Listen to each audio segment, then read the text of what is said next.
E aí, pessoal, como é que vocês estão? Hoje eu tô aqui com as meninas, a Avi e a Isa, pra gente continuar a nossa segunda aula do mini curso de Python. Hoje a gente vai aprender um pouquinho a respeito de composição de variáveis e a gente vai começar com a composição de strings. Vocês devem estar se perguntando, né, pra que serve a composição de variáveis ou de strings? E ela serve basicamente como uma referência na hora de fazer o print. Posso fazer o print de uma forma diferente para referenciar minhas variáveis. Vou fazer com vocês na prática aqui, no Replit, para a gente poder ter um exemplo um pouquinho melhor sobre isso. Alguns momentos depois. Carregando. 1 hora depois. E carregando. Uma eternidade depois.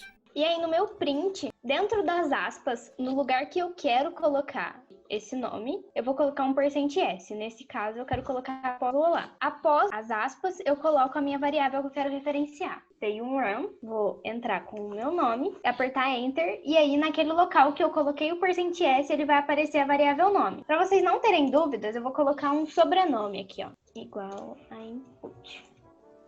E aí vai ter outro %s aqui, porque eu quero que outra variável apareça. E aí aqui fora eu tenho que colocar parênteses, uma vírgula, sobrenome e fecha parênteses. Então, eu vou entrar com o meu nome, meu sobrenome, e quando eu aperto Enter, ele vai aparecer na mesma ordem que eu referenciei as variáveis. Bom, o %s é basicamente assim que funciona. Bom, e para outras variáveis, né? Para outras variáveis, a gente pode utilizar o %d para números inteiros e o %f para números reais. Vamos fazer um exemplo com isso lá no Replit, para a gente poder entender melhor. Bom, então já vou deixar aqui o nome e o sobrenome, e aí a gente vai entrar com a minha idade, e com a variável do tipo inteira a gente tem que colocar em o int antes do input, assim como a Isa explicou na aula 1. E vou entrar também com a minha altura. Altura, geralmente, a gente utiliza variáveis do tipo float, né, por causa das casas decimais. Então, float, input. E aí, aqui no print, vamos fazer a composição. Então, %s para o meu nome,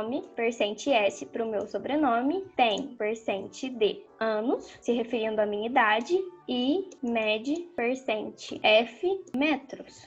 E aqui fora, %nome, que é a primeira variável, sobrenome, que é a segunda, idade, que é a terceira, e altura, que é a quarta. Então vamos compilar isso. Vai aparecer Rafaela, que é o meu nome, Papali, eu tenho 20 anos e meço 1,48. Bom, é muito importante isso quando a gente vai entrar com variáveis do tipo float, sempre utilizar ponto ao invés da vírgula, senão provavelmente o seu programa vai dar errado. E ao apertar Enter, aparece a minha saída, Rafaela Papali, tem 20 anos e mede 1,48. Rafa, quando a gente vai falar sobre altura, principalmente escrever, a gente coloca só as duas primeiras casas. Tem como você mudar isso? Tem sim. Geralmente, quando a gente trabalha com a composição, a gente consegue fazer uma forma de limitar as casas decimais. Então, essa forma é a seguinte. Vamos pegar o mesmo exemplo. No lugar que eu tenho o %f, eu coloco um ponto, a quantidade de casas decimais que eu quero e o f. Bom, vou mostrar para vocês isso funcionando. Nesse caso aqui, o %, a gente geralmente usa duas casas decimais, igual a Isa falou, e aí o ponto 2f. Então, vamos entrar de novo com o meu nome, meu sobrenome, minha idade e minha altura. E aí eu consegui limitar as casas decimais para duas casas decimais. Bom, a gente já viu bastante conteúdo, seria bem interessante agora fazer um exercício, então vamos para o nosso exemplo. Vamos praticar? Gente, eu vou ler o exercício para vocês. Faça um programa cuja entrada de dados consiste em uma única linha de dados, com as informações nome de um produto e seu preço. Apresente essas informações na tela da seguinte forma. Exemplo, o preço da bolacha, e é bolacha, tá? Não é biscoito não, é R$3,40. Dessa forma, se atente ao enunciado. Então, atenção, o preço deve conter duas casas decimais. Então, o ideal agora é você pausar o vídeo, tentar fazer isso lá no Replit e depois voltar para cá que a gente vai explicar como resolver. Bom, provavelmente você pausou o vídeo, foi lá no Replit e conseguiu fazer o exercício. Então eu vou corrigir agora com vocês para a gente terminar a nossa aula, né?